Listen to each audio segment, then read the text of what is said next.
I was sitting in class when the substitute teacher stuck her hand out and said, "Spit out your chewing gum." I laughed nervously, but put it in her hand anyway. Suddenly, she collapsed to the floor. Her whole body started shaking like she was having a seizure. Multiple people called 911 at once, all yelling over each other. "Get the nurse! Get help! Somebody do something!" I just sat there frozen, pinching myself to see if I was in a fever dream. The nurse burst in with an EpiPen. Her throat's closing up. She jabbed it into Mrs. Pierce's thigh. Kids started backing away from my desk, and Ella grabbed my arm hard. "What did you do?" "Nothing! I just spit out my gum!" Someone behind me whispered, "Murderer." The paramedics arrived and immediately put on double gloves before approaching me. One paramedic kept asking if she'd been stung by something or if anyone saw her take medication. They checked her arms and neck for bug bites. I kept saying she just asked about my gum, but he looked at me like I was wasting his time with irrelevant information. They wheeled her out, and her body was still twitching. Nobody else touched anything this student touched. "We need to isolate the source." One paramedic got in my face. "Have you been feeling sick? Any rashes?" "No, I feel fine, why?" They took my temperature anyway and checked my throat. Everyone watched like I was some kind of alien. The principal rushed in, and his eyes locked on me immediately. "Get all the other students out now." He nodded to the security guard. "Watch the door." "Sir, I don't understand what's happening. She just asked me to spit out. We need to contact your parents immediately." The vice principal leaned in and pointed at me, whispering, "Is this the one who vandalized?" They started photographing me from multiple angles. I tried to cover my face, but they told me to put my hands down. They took fingerprints from my desk with actual crime scene equipment. "Where did you get this gum?" the principal demanded. 7-Eleven? Is this even regulation gum? What does that even mean?" They ignored me and sent someone to check my other classes for more gum. The lunch ladies were brought in. "What did this student eat today?" "They sat alone at lunch," one said, like that was criminal. "Didn't wash hands before eating." "I used hand sanitizer." They pulled up my entire lunch purchase history on a laptop. "Has this student ever brought outside food?" My hands started shaking. "The superintendent's on his way," someone announced. "Pull up the student's disciplinary file." 3 tardies this semester, the secretary read. "Failed to turn in health forms." "Those were excused. My mom—" The school resource officer cut me off. "Your parents better have good insurance. This is assault with a deadly weapon." "What weapon?" "It was Trident watermelon gum. We'll need a full toxicology report." He was actually writing this down like I was a criminal. Someone mentioned Miranda rights. I felt like I was going to throw up. Through the office window, I could see parents gathering in the parking lot. Someone was passing around a clipboard, a petition. I sat in that office for 2 hours, while Mrs. Pierce's heart rate stabilized. Nobody would tell me anything. Every time I asked what was happening, they'd exchange looks and say, "Just wait." The principal kept asking what I'd eaten for lunch. It seemed like such a weird question when our substitute just almost died, but I told him.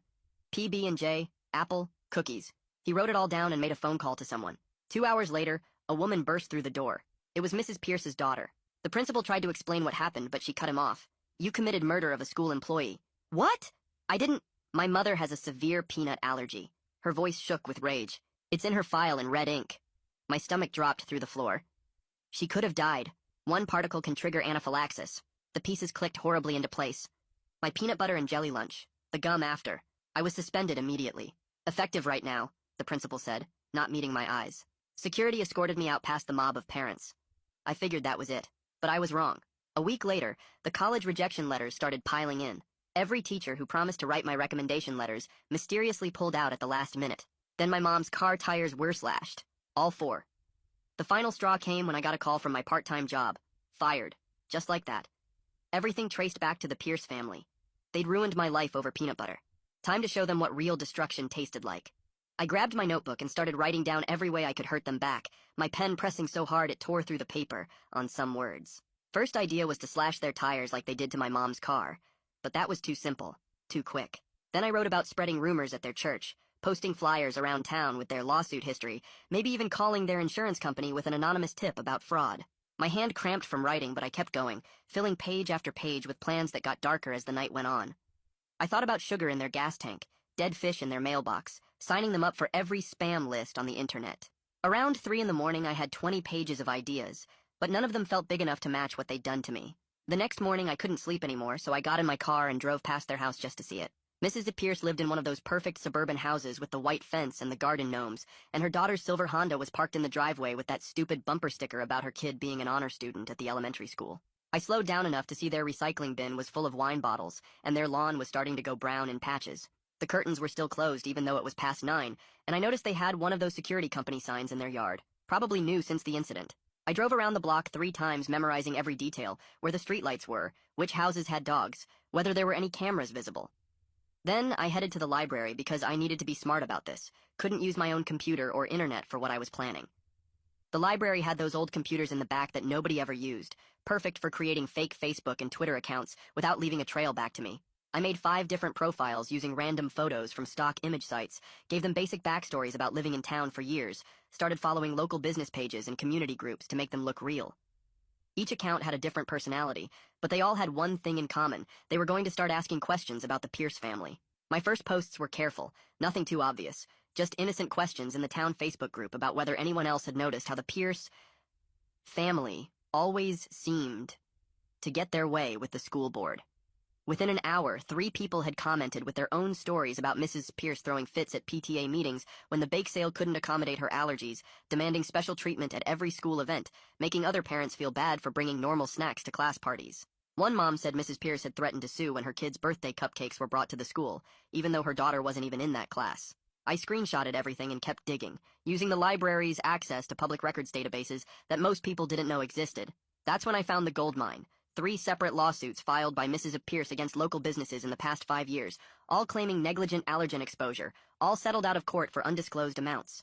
There was the ice cream shop that had to pay out when she claimed cross-contamination, the bakery that settled after she said they didn't properly label their items, and even a lawsuit against the movie theater for serving Peanut M and Ms. The pattern was so obvious once you looked for it, they'd find a business, claim exposure, threaten to go public, then settle quietly. My phone buzzed with a Facebook message to one of my fake accounts from someone named Lance Crawford, who said he was a journalist with the local paper and had seen my posts about the Pierce family. He wanted to know if I had any more information about these lawsuits, said he'd been hearing rumors for years, but nobody would go on record. I was careful with my response, told him I'd just noticed some patterns in public records, and thought it was interesting how often they seemed to end up in legal disputes. I sent him the case numbers for the lawsuits, but didn't give him anything that could trace back to me. Let him do his own digging and draw his own conclusions. 3 days later, I was at the grocery store buying milk when I heard 2 moms in the next aisle talking about whether peanut allergies were even real or just parents being dramatic for attention. One of them mentioned seeing something online about the Pierce family's lawsuit history, wondered out loud if maybe some people used allergies as a way to get at money from businesses. I pulled out my phone and posted from another fake account, a simple question asking if anyone else thought it was weird how many businesses in town had been sued for allergen exposure by the same family. The comments started flooding in within minutes, people sharing stories I hadn't even heard yet, connecting dots I hadn't seen.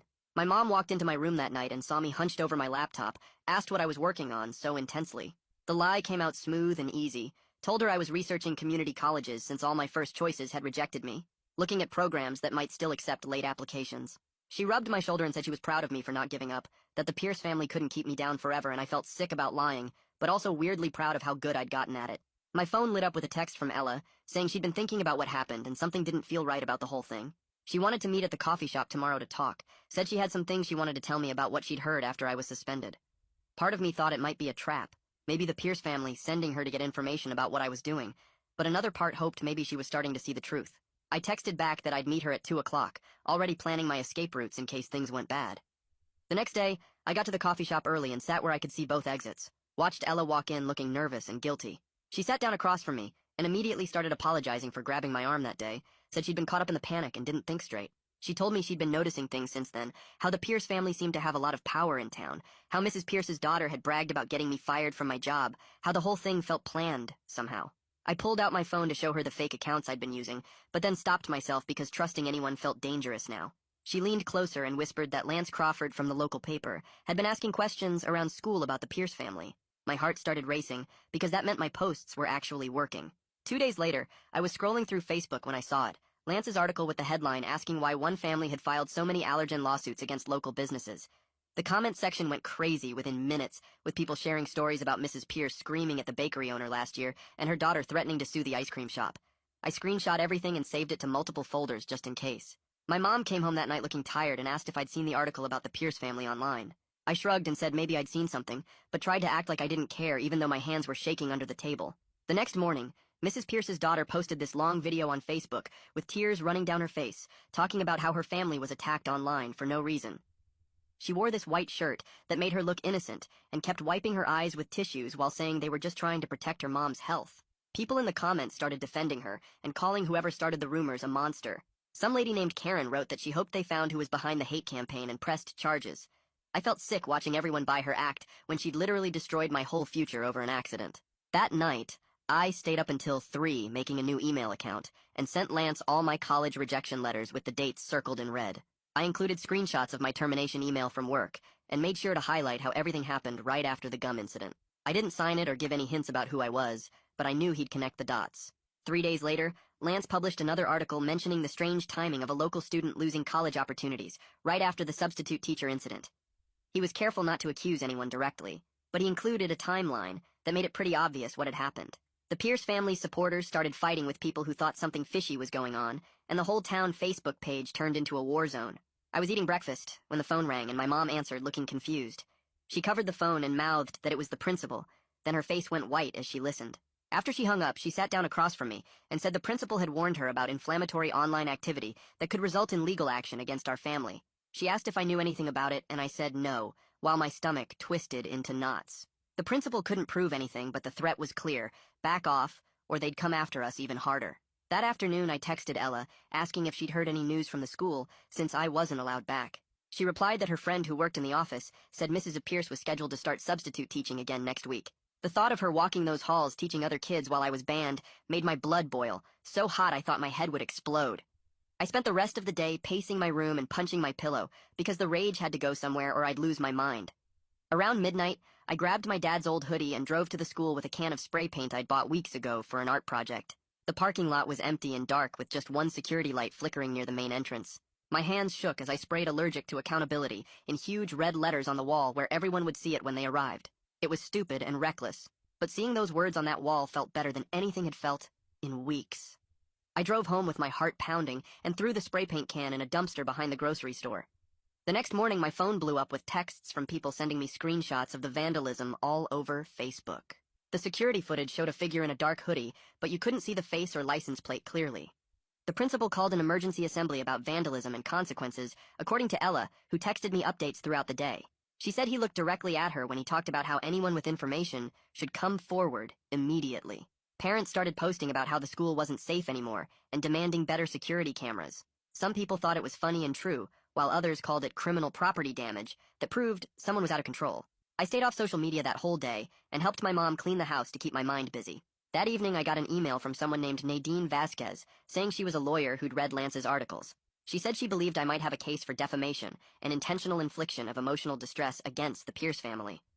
She offered to represent me pro bono because she'd dealt with them before in another case and knew their tactics. I Googled her and found she was legit with good reviews and an office downtown. We set up a meeting for the next day at a coffee shop on the other side of town where nobody would recognize us. She showed up wearing a business suit and shook my hand firmly before pulling out a legal pad. I told her everything from the beginning: the gum incident, the suspension, the college rejections, my mom's tires, losing my job, all of it. She took notes the whole time and asked specific questions about dates and documentation. When I finished, she looked me straight in the eye and said we had a strong case, but warned that going legal meant everything would become public. She paused and added that any revenge activities I might have engaged in could complicate things if they came to light. I nodded and tried to keep my face neutral, even though my mind was racing about the spray paint. We agreed to move forward, and she said she'd start preparing the paperwork immediately. 2 days later, I was home alone when I heard a car pull into our driveway. I looked out the window and saw Mrs. Pierce's daughter getting out of her BMW and marching toward our front door. I grabbed my phone and started recording before she even knocked. She pounded on the door, yelling that she knew I was home and we needed to talk right now. I opened the door but stayed behind the screen while keeping my phone recording in my pocket. She pointed her finger at me and said I needed to stop the harassment campaign immediately, or things would get much worse for me and my family.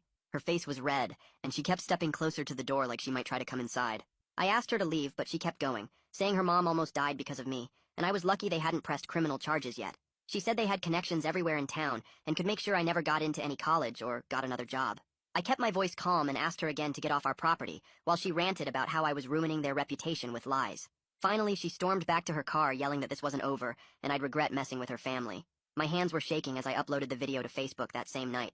I didn't blur her face or edit anything out. The whole recording showed her pointing at me through the screen door and threatening my family. Within an hour, it had 50 shares and hundreds of comments. People were shocked that a grown woman would go after a teenager like that. Some parents recognized her from the school events and started sharing their own bad experiences with her. The video spread through local Facebook groups, and someone even posted it on the town's Reddit page. By morning, it had thousands of views, and the comments were brutal. People called her a bully and said she should be ashamed of herself for threatening a kid. The principal called my house at 7 a.m., demanding I take it down immediately. I told him no, and hung up. 2 days later, a process server knocked on our door with legal papers. The Pierce family was filing for a restraining order, claiming I was running a harassment campaign against them. The paperwork said I was causing them emotional distress and damaging their reputation. My mom read through it and laughed at the part where they claimed to be victims. We had to appear in court the following week. Nadine met us at the courthouse wearing a sharp black suit and carrying a thick folder of evidence. She'd organized everything perfectly with tabs and labels. The timeline of my college rejections matched exactly with when the Pierce family started their campaign. She had screenshots of the job termination email that came right after the incident. She even had the police report from when my mom's tires were slashed, though they couldn't prove who did it. The judge was an older woman with gray hair who looked tired before we even started. The Pierce family's lawyer went first and painted me as a dangerous student who'd poisoned a teacher and was now stalking the family online. He showed printed screenshots of the fake social media accounts I'd made and tried to connect them to me. Nadine objected and pointed out they had no proof those accounts were mine. When it was our turn, Nadine laid out everything chronologically. She showed how the college rejection started immediately after the suspension. She had emails from my former boss saying he'd been pressured to fire me. She presented the threatening video I'd recorded of the daughter at our house. The judge watched it twice and frowned at the Pierce family's lawyer. After 2 hours of arguments, the judge granted a mutual restraining order, meaning neither side could contact the other. She said both families needed to move on and warned that any violations would result in criminal charges. Outside the courthouse, Nadine told me this was actually good for us because it protected me from further retaliation. That afternoon, Lance called me with huge news. He'd been digging through school records using a Freedom of Information request and found something incredible. The substitute teacher database showed Mrs. Pierce's allergy information was updated 3 days after the incident. The original file from when she first registered as a substitute had no allergy warnings at all. The famous red ink warning wasn't there until after she'd already collapsed in my classroom. Lance had copies of both versions with timestamps proving the change. He was writing an article about it for tomorrow's paper. Nadine practically ran to her car when I told her. She spent the rest of the day preparing our lawsuit against the Pierce family and the school district. The complaint was 40 pages long and alleged negligence on the school's part for not having proper allergy protocols. It accused the Pierce family of defamation and intentional interference with my economic opportunities. She filed it electronically that evening and hand-delivered copies the next morning. The school board called an emergency meeting for that Thursday night. The auditorium was packed with angry parents on both sides. Some supported the Pierce family and said the school needed better safety measures. Others thought the whole thing was blown out of proportion and the school had overreacted. One dad stood up and said if peanut residue was really that dangerous, then the school should ban all peanut products immediately. Another parent pointed out that would punish hundreds of kids for one incident. The arguing got so loud the board president had to call for order 3 times. They voted to table the discussion until their lawyers could review our lawsuit. Meanwhile, things were shifting in town. The daughter's best friend posted on Instagram that she couldn't support someone who would destroy a teenager's future over an accident. She said she'd seen the daughter's vindictive side before, but this was too much. Other people started distancing themselves too. The daughter's book club disbanded when half the members stopped showing up. Her yoga instructor asked her to find a different studio. Even the grocery store clerk, who'd always been friendly, started avoiding eye contact. Then something amazing happened. I got a voicemail from the admissions office at State University saying they were reconsidering my application. They'd received new information about my suspension and wanted to schedule a phone interview. It wasn't a guarantee, but it was the first good news I'd had in weeks. My mom cried when I played the message for her. The next day, the Pierce family's lawyer called Nadine with a settlement offer. They would pay for my entire college education if I dropped the lawsuit and signed an NDA preventing me from ever discussing the incident publicly. Nadine said it was a decent offer financially, but warned that taking it meant they'd never admit wrongdoing. She said I should think about whether the money was worth letting them escape accountability. I spent hours going back and forth about what to do. That same week, my mom's boss called her into his office. He apologized for cutting her hours after the incident and admitted he'd been influenced by the gossip around town. He offered her extra shifts to make up for the lost income and gave her a small raise. He said he'd been wrong to take sides without knowing the full story. Mom accepted his apology, but I could tell she didn't fully trust him anymore. The whole town was choosing sides now, and relationships that had lasted years were falling apart over this mess. 3 days later, my phone rang at 6 in the morning with Nadine's number showing up. She told me to check the news immediately because something happened at the Pierce house overnight. I pulled up the local news site, and there it was, a photo of their front porch with a plastic bag sitting by the door. The article said someone left peanuts with a note that said Karma has allergies too, and the family was treating it as a threat. The cops were already at my house by 7, asking where I was last night. I showed them my work schedule and the security footage from my job that proved I was there until midnight. They still acted like I was guilty, and said the Pierce family wanted to press charges for harassment.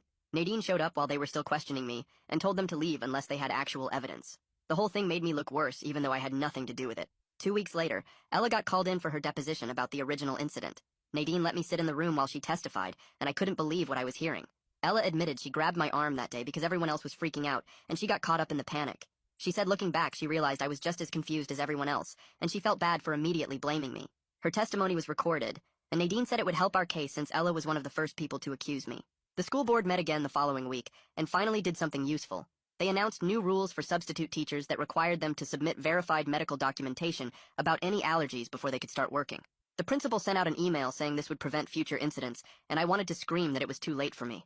It was a tiny victory, but at least they admitted their system was broken. Then, I heard through the grapevine that Mrs. M. Pierce was coming back to work, but not at the high school. They assigned her to the elementary school instead, which seemed insane to me. Parents started complaining immediately because little kids eat peanut butter all the time and can't be expected to wash their hands perfectly.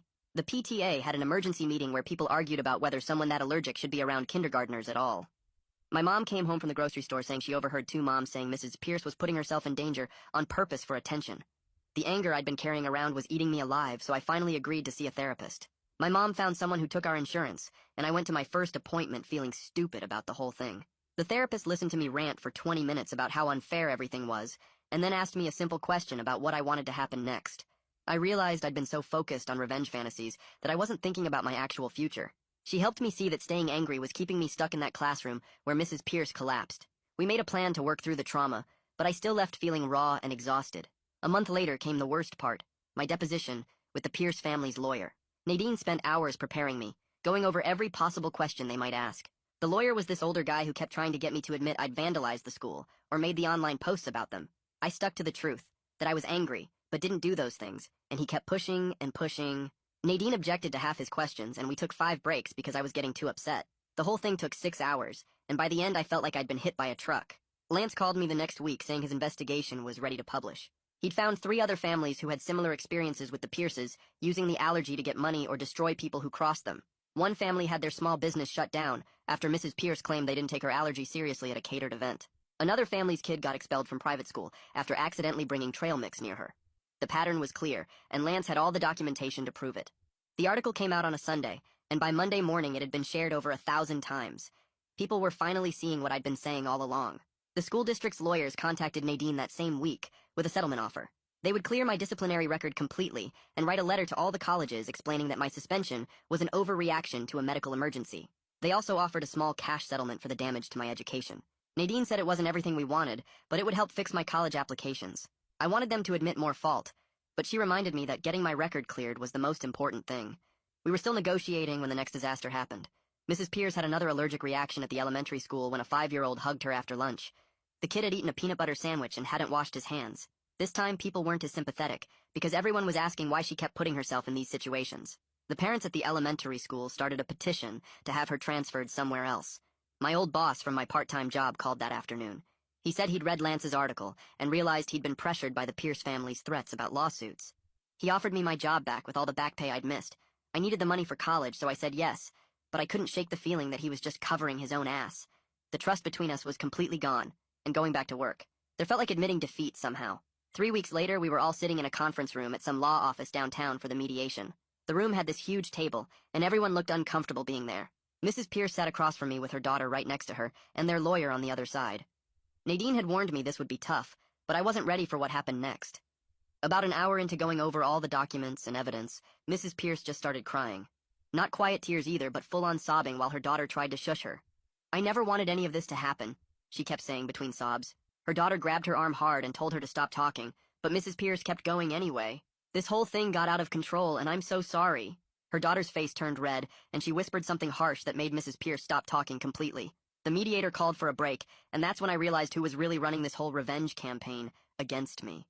During the break, Nadine pulled me aside to show me something on her laptop. She'd been digging into court records from other states and found 3 different lawsuits filed by Mrs. Pierce's daughter in the past 5 years. Each one was for harassment or defamation against people who'd supposedly wronged her mother. The pattern was so obvious once you saw it all laid out. They'd move to a new town, find someone to target when something went wrong, get money through threats or lawsuits, then move again. One family in Ohio had their bakery almost shut down after Mrs. Pierce claimed they didn't take her allergy seriously. Another case in Michigan involved a teacher who got fired after accidentally bringing almonds to a staff meeting. Nadine had printed everything out, and when we went back into the mediation room, she slid the papers across the table. Their lawyer's face went white when he saw it all. The mediator spent the next 2 hours going through everything, and finally said what we all knew was coming. He recommended the Pierce family pay for my college costs, plus damages for the lost job and other stuff, but they wouldn't have to admit they did anything wrong legally. It made me so mad that they could destroy my life and just write a check to make it go away. Nadine squeezed my hand under the table and reminded me that going to trial would take years and might not end any better. The meeting ended with them saying they needed time to think about it. I spent the next 4 days barely sleeping and going back and forth about what to do. My mom sat with me at the kitchen table going through all the pros and cons over and over. She kept reminding me that my future was more important than making them admit what they did. You can rebuild your life with that money, she said. Or you can spend years fighting and maybe get nothing. She was right, but it still felt wrong to let them buy their way out of this. On the 5th day, Nadine called to say they'd agreed to the settlement but wanted a full NDA, so I could never talk about what happened. That was their final offer, and if we didn't take it, they'd fight us in court forever. I told Nadine, absolutely not. If I took their money, I at least wanted people to know the basic facts about what really happened. We went back and forth for another week with lawyers arguing about every little detail. Finally, their lawyer admitted that going to trial would be worse for them because all the evidence about their past lawsuits would become public record. They agreed to the settlement with no NDA on the basic facts, just couldn't share the settlement amount or their personal information. The check came through 2 weeks later, and when I saw the amount, I actually felt sick. It was enough for 4 years of college, plus living expenses, plus extra for all the damage they'd caused. My mom cried when she deposited it because she'd been so worried about how we'd pay for college after everything that happened. The money sat in that account feeling dirty, like I'd sold out somehow, but it was also my only chance at the future they'd tried to steal from me. A week after that, 2 of the colleges that had rejected me sent new letters. The school district had finally sent out their letter explaining that my suspension was an overreaction to a medical emergency and shouldn't be held against me. One was my dream school 3 states away, and the other was local. I picked the one farthest from this town without even thinking twice. I needed to go somewhere nobody knew this story, where I could just be a normal college student instead of the kid who almost killed a teacher with peanut butter. The same day I accepted the college offer, Mrs. Pierce's daughter posted another video online trying to play victim one last time. She talked about how her family was persecuted and forced to pay money they didn't have, but this time the comment section destroyed her.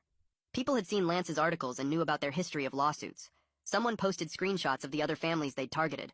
Another person found records showing they weren't poor at all, but had plenty of money from all their previous settlements.